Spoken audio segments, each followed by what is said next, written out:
আসসালামু আলাইকুম। আশা করছি সকলে ভালো আছেন। আজকে আপনাদের সাথে শেয়ার করব মুখে লেগে থাকার মতো স্বাদের বিফ তেহারি। কি ভাবছেন, বেশি স্বাদ? তাহলে কি রান্নায় ঝামেলাও বেশি? একদমই না। চলুন তাহলে দেখে নেওয়া যাক। এর জন্য প্রথমে নিয়েছি 1/4 কাপ গুঁড়ো দুধ। কুসুম গরম পানি মিশিয়ে দুধটাকে লিকুইড করে নেব। এ পর্যায়ে দিচ্ছি লেবুর রস,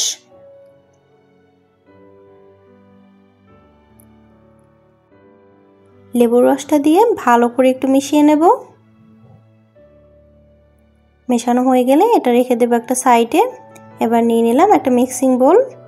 আজকে আমি তেহারি রান্না করব রাঁধুনি রেডিমিক্স তেহারি মশলা দিয়ে। প্যাকেটটা কেটে সম্পূর্ণ মশলাটা মিক্সিং বোলে নিয়ে নিলাম।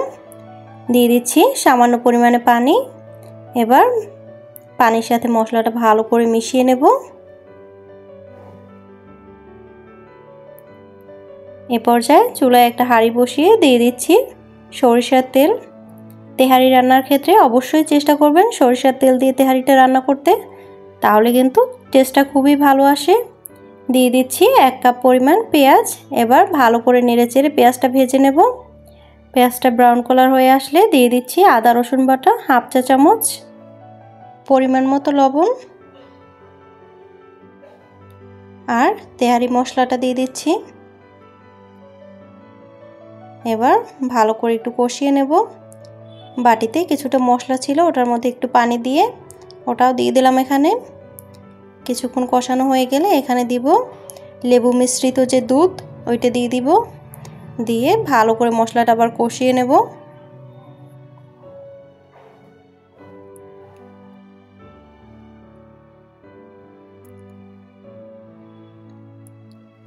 মশলাটা কষানো হয়ে গেলে যখন মশলা থেকে তেল ছেড়ে দেবে ওই পর্যায়ে মাংসটা দিয়ে দেব।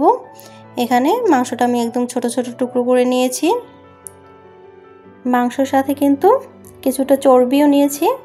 এবার মাংসটা দিয়ে দিচ্ছি মশলার মধ্যে। ভালো করে একটু নেড়েচেড়ে মশলার সাথে মিশিয়ে নিতে হবে।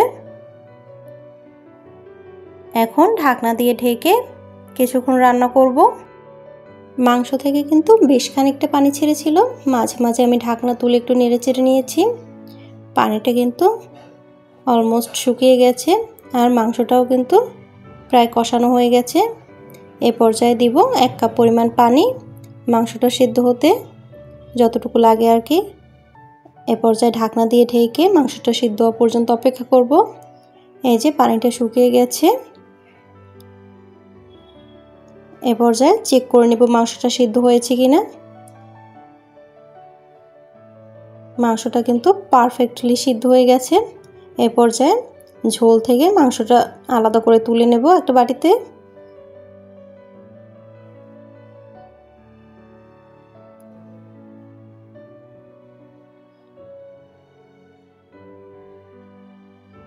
মাংস তোলা হয়ে গেলে ওই মশলার মধ্যে দিয়ে দেব পোলার চাল 1 কাপ।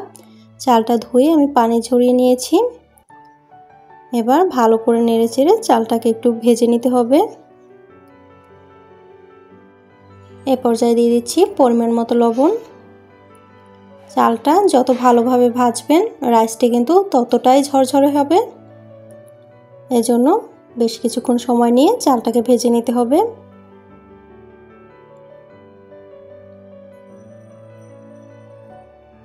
এ পর্যায়ে দিয়ে দিচ্ছি ফুটন্ত গরম পানি 2 কাপ। আমি চাল নিয়েছি 1 কাপ আর ওই কাপেরই 2 কাপ সমান ফুটন্ত গরম পানি এখানে ব্যবহার করেছি। দিচ্ছি 6-7টা মতো কাঁচামরিচ। এবার ঢাকনা দিয়ে ঢেকে মিডিয়াম লো হিটে 5 মিনিট রান্না করব। 5 মিনিট হয়ে গেলে ঢাকনা তুলে দিয়ে দিচ্ছি মাংসগুলো।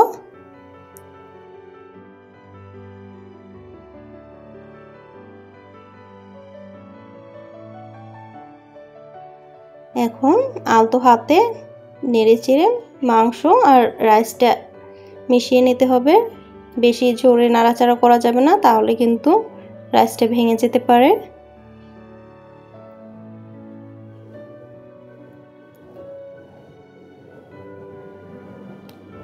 এ পর্যায়ে ঢাকনা দিয়ে ঢেকে লো হিটে আরও 5 মিনিট রান্না করব। 5 মিনিট পরে এটাকে দমে রেখে দেব 10 মিনিটের জন্য। এর মধ্যে কিন্তু ঢাকনা তুলব না। 10 মিনিট হয়ে গেছে, এবার ঢাকনা খুলে আপনাদেরকে দেখাচ্ছি।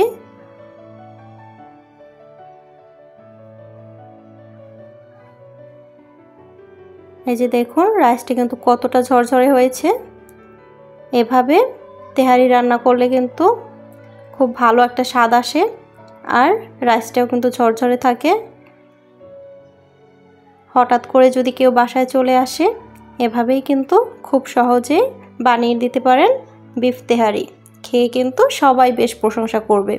আশা করি আমার ভিডিওটি ভালো লেগেছে, আর ভালো লাগলে অবশ্যই লাইক, কমেন্ট, সাবস্ক্রাইব করে পাশে থাকবেন। Bye bye.